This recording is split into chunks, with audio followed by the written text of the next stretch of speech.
energy audits and energy analysis, really understanding how that building works, really understanding some of the things that you can do to make it more efficient. That's what happens when you apply for an energy evaluation, a home energy evaluation. Now, this is an NRCan offered service. You have to make contact with NRCan as a homeowner, express the interest for an energy evaluation. You'll be linked with an auditor, and that auditor will essentially come to your home on the date that you determine. You'll have a working relationship with them, so you can determine when and what time and things like that. And they'll be looking at a number of things when they come to your home. So they'll be asking you questions like, how old are your windows? When was the last time you replaced your roof? When did you last seal your attic? They'll be asking questions like that. And when they're asking questions like that, what they're really trying to do is they're trying to make a model of your home. They're trying to understand exactly how it works. They're trying to understand how it consumes energy. Is it drafty? Is the furnace on 24/7 because the furnace just can't get the temperature up? The more your furnace comes on, the more electricity it'll use, the more natural gas it'll use. You'll have to pay for that as a homeowner, right? So those are all things that are important, and those are all things that they'll be trying to look for when they're analyzing your home. Now, coming out of that energy evaluation as well, they'll give you a housing information sheet. That's all the itemized appliances and all the installed systems that you have in your home that consume energy or electricity. And all the other things in your home, essentially a building condition assessment. Windows are in great shape, or windows need replacing, or consider window replacement. They'll be talking about things like that. And you can actually take those recommendations and then determine if and what it is you want to implement with your home. So it actually gives you a lot of information that you can use, and you can use that to make informed decisions as to how you go ahead. Now, blower door test, BDT for short, blower door test, is really where they install a mechanism in any of your doors. If you look at the right-hand side of the screen here, you'll see the actual mechanism, right? I have a picture of it there. Now, that mechanism, what it does is it draws air, it pulls air, essentially. And what it does is it'll pull the air out of your home. Now, what the auditor will be looking for while that apparatus is operating, they'll be looking for where that air is replenishing itself from. Where is that air getting into your home from? Is it under your window seam? Is it on a tiny little crack under your kitchen sink, under the cabinet? Is it, just behind your couch? Is there a tiny little hole in the drywall that stuff is coming in, or air is coming in? You've been looking for where that air is replenishing itself from, because what that links to is that links to draftiness. On an average day without any fan, just with some wind, some ambient wind outside, that's how that air will get into your home. And that's when you're watching TV and you just feel this breeze on you, that's where it's coming from. So they're looking for those areas. And one of the things that they'll do with those areas, they'll comment on how they could be sealed up, because then that will make your home a little bit more airtight, right? So once they're doing that, they're measuring the air tightness of your home. And they'll give you a little number on a scale from 0 to 15, which is called the air tightness ratio, or the air changes per hour, essentially, right? So that little rating will tell you how drafty your home is.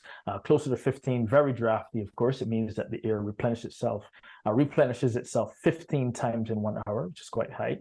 Closer to 0 is a little bit better, a little bit more sealed tight. So that's where you want to be on that scale. Closer to 0, generally around 3.5 is the average, anywhere in that region.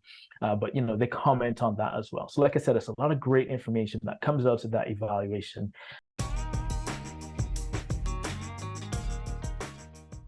Now, someone just mentioned an R value, and what that R value really means is the level of insulating quality that your insulation has.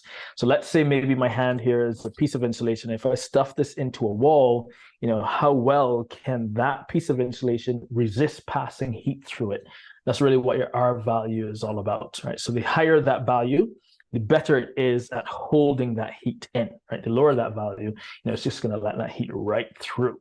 So the main thing with your home is you want some nice insulation. You want insulation that can provide an adequate R value so that your home is nice and airtight. And we'll talk about some examples and some different areas where that's particularly important as well.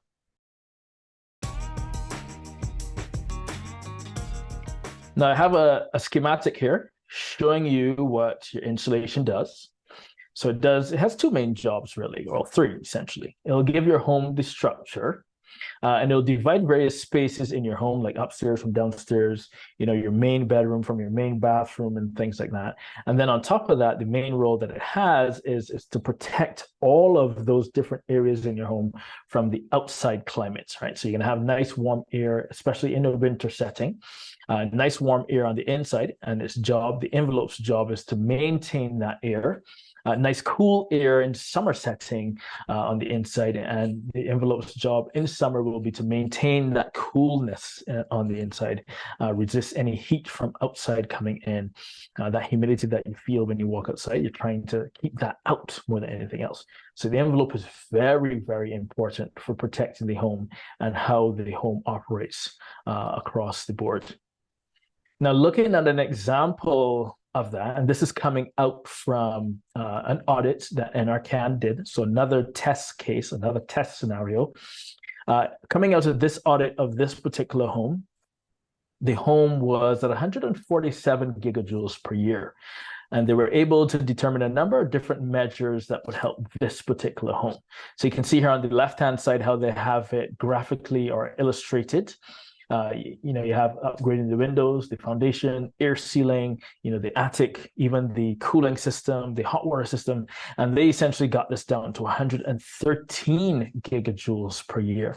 But the main thing is that this started with an energy audit.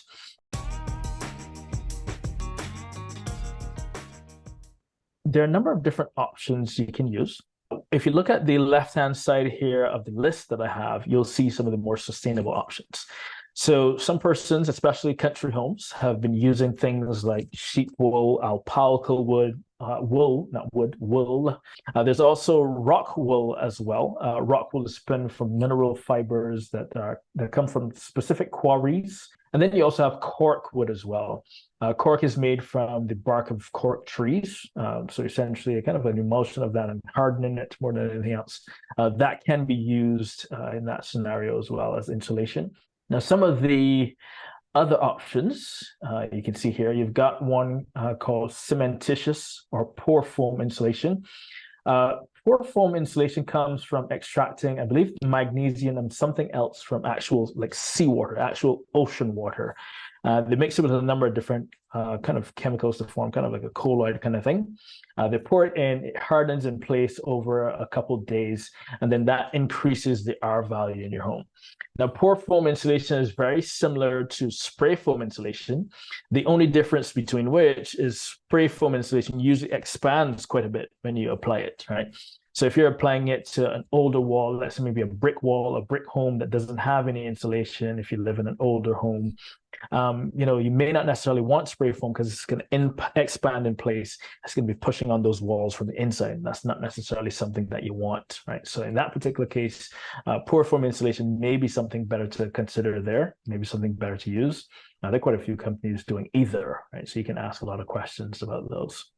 You've also got cellulose as well, loose fit insulation, which comes from the cellulose of trees. So spinning tree bark, using tree bark for that, making insulation. That's blown in, as you can see on the right-hand side of my screen. And then you also have denim insulation as well, which I think is somewhat common in the Ontario region. I think it's just a few small companies doing it. But what denim insulation is, they take older clothes that may not have been in use for quite some time. Now, you also got the conventional methods of insulation, batt insulation, fiberglass insulation, as you can see, which many homes have. So that's something that you can consider beefing up if you feel like your home is drafty or if you need a top up on that insulation more than anything else. Now, the main thing with any of those types of insulation would be to reduce thermal bridges. So especially for the image here that I have with batt insulation, where you can see the actual, batts going between the rafters, you want to reduce those as much as possible, because those tiny little slits between the rafters, you'll still lose some energy there, right? So the main thing is that, the person that you're employing to insulate, they have to ideally know what it is they're doing, and they should be trying to reduce thermal bridges. They should be trying to reduce any areas where you can lose just a tiny little bit of heat, because those tiny little areas, they will add up over time.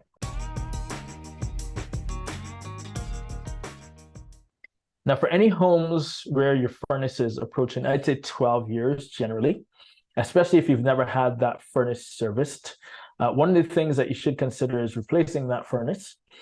Because anything that's approaching, let's say 10 to 15 years, generally it starts to kind of decrease in its fuel utilization value. So it's not usefully combusting fuel anymore. Some of that fuel is being wasted, especially if it hasn't been serviced. Sometimes the burner tips, sometimes they get soot and fouling and stuff like that, and they're not combusting as they should. And that's also going to impact what you use as well, because you have to take in a little bit more fuel to keep the home at one particular temperature.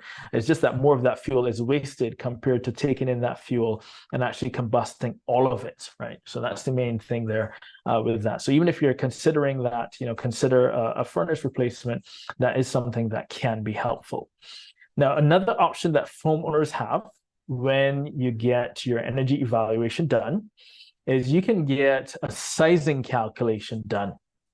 That sizing calculation really looks at the size of your home, the square footage, how many windows you have, how many floors you have, and things like that. And it suggests the design standard for furnaces or for any heating equipment that should be there. And what that really just means is it kind of sizes it to your specific home. So that's not oversized or undersized. Oversized, you're going to use too much energy. You're going to be forcing too much air into those ducts. It's probably going to be noisy.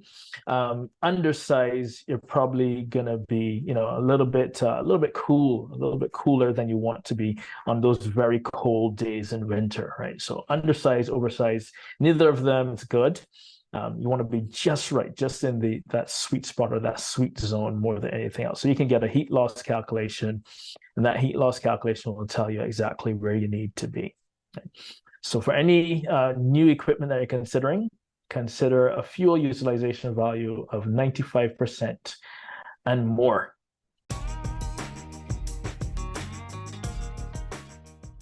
Now, Energy Star rated units, there's several of them on the market from several different brands. They have a number of great features about them that help quite a bit. So one of the things that they do is that they use better equipment, better fan, lighter weight components, stronger materials, and so on. And what they have is that can give you sometimes a saving of efficiency or an increase in efficiency, 15% just off the bat, right? So that's one of the things that can be useful, can be helpful. And then they have sometimes 2 heat exchangers, 3 heat exchangers instead of 1. So when you get that combustion process, you're really extracting as much heat as you possibly can from that, to the point where you've gotten just about 95% or so of the heat out of that to then deliver that heat into heating the home. So they're a lot more efficient in that regard. Now, they also have things like sealed combustion chambers. If you look at those older furnace units, sometimes you'll see a pilot way underneath, a little flame way underneath. The newer units eliminates all of that, right? Because it has better fuel management and ignition management and stuff like that. So it'll only ever be combusting when it needs to, instead of, constantly combusting, right? So those are all things that help with fuel savings and help with energy efficiency. Flame modulation as well, which is fitting a tiny little valve that responds to what's happening outside. So if it's a very cold day, that valve will open up and you'll be using a little bit more fuel to provide more heat. If it's a warm day, you'll kind of, restrict that valve a little bit. And the furnace will do all of this by itself, right? So it can control it by itself, or it can control itself more than anything else. So that's something that's particularly useful as well. So they're inherently more efficient, and they can be, better in that way as well.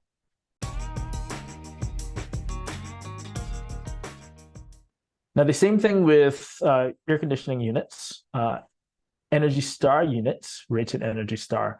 They automatically start with better compressors, saving sometimes as much as 30 to 35%. Those compressors, because they're more robustly constructed, they usually have a better warranty. And in many cases, they use better refrigerants as well. If you remember in the 2000s, there were quite a few refrigerants that were banned because they weren't very eco-friendly.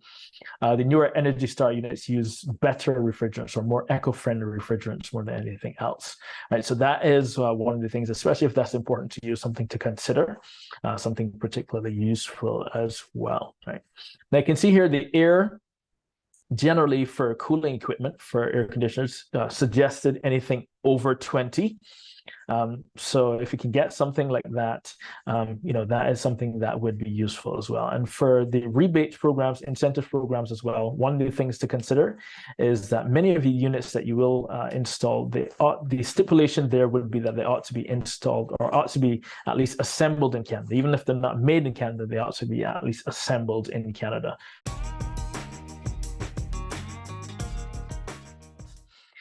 What you can think of a heat pump as is, think of it as a special air conditioning unit that can work in reverse. So it can provide cooling, but then it can work in reverse and provide heating, right?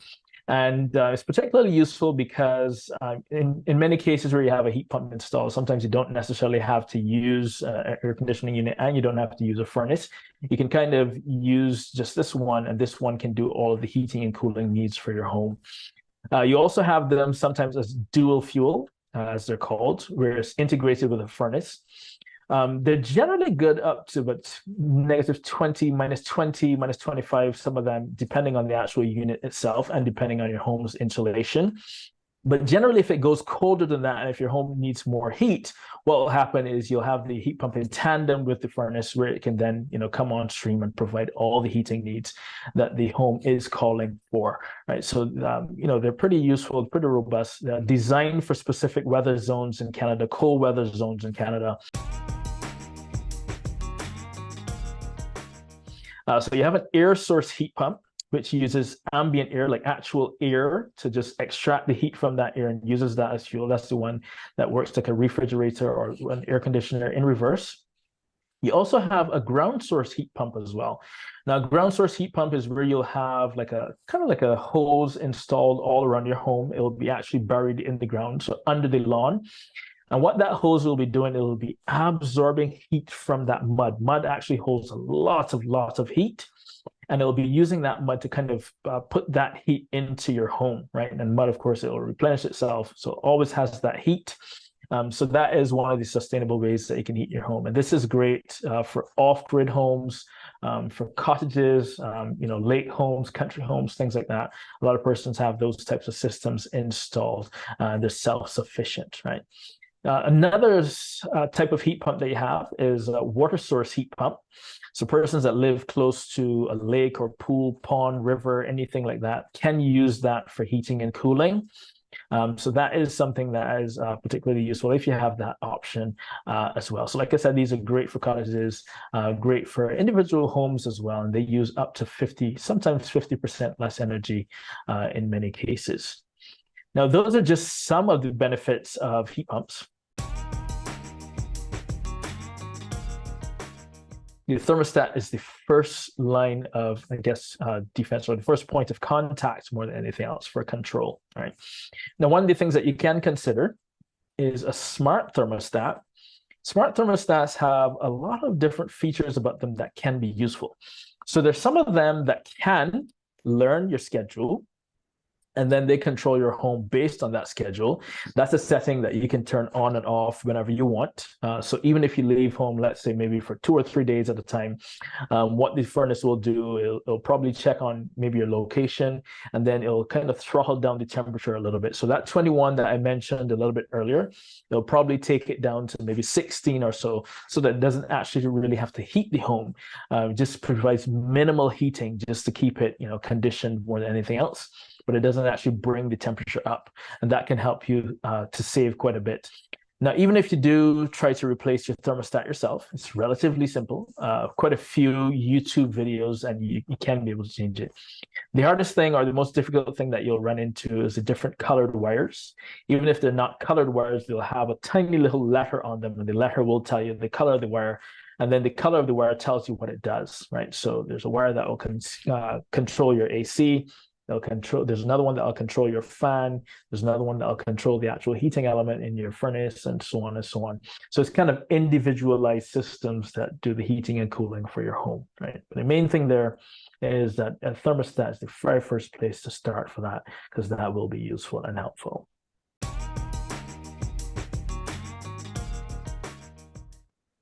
Now, something else to consider, I know this has been kind of a bit of a buzz for quite some time as well. If you have, let's say, a big saucepan, or maybe even a kettle, one of those little push switch kettles that you use for making tea every morning, if you turn that on at 8 o'clock, it's going to be nice and hot. That water is going to be, really boiling hot in there, right? But if you come back at, like, let's say maybe 10:30 or 11 or something like that, that water is cold again. Right. And the same thing's happening with your water tank that you have in the basement. It constantly has to maintain the temperature, so it constantly has to be, heating itself. So a tankless water heater can reduce that, even if this is something that you're considering for your home.